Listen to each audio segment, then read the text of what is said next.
শয়তান বলেছিল যে আল্লাহ আমি তোমার সমস্ত বান্দাগুলি দিয়া জাহান্নাম ভরে দেব।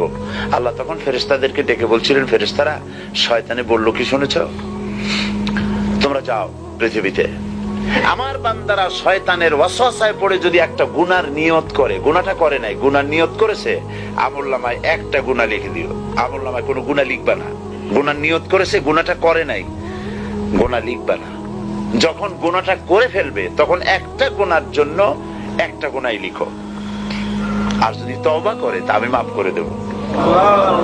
আর যদি আমার বান্দা একটা নেকের নিয়ত করে, একটা নেক কাজের নিয়ত যদি করে, তাহলে কাজটা করে নাই, নেক কাজের নিয়ত করেছে, হজে যাবে নিয়ত করেছে, যায় নাই, যেতে পারে নাই, এখনো দান করবে এখনো করে নাই, নিয়ত করেছে, আমলনামায় একটা নেকি লিখে দিবা। আর যখন নেকের কাজটা করা হবে তখন 10টা গ্রেস মার্ক লাগাই দিবা, 10 গুণ বাড়ায় দিবা। আর আল্লাহ পাক বলেছেন আমি যে আমলে খুশি হব, নিচে হলো 10, উপরে 700 পর্যন্ত বাড়াই দেব। সুবহানাল্লাহ। এই হচ্ছে আমার আল্লাহ পাক। তিনি কিয়ামতের দিন বিচারে অত্যন্ত কঠোর হবেন। কোন পয়গম্বরের ছেলে, কোন পয়গম্বরের স্ত্রী, কোন পয়গম্বরের বাপ, এটা আল্লাহ দেখার কোনো জরুরত নেই।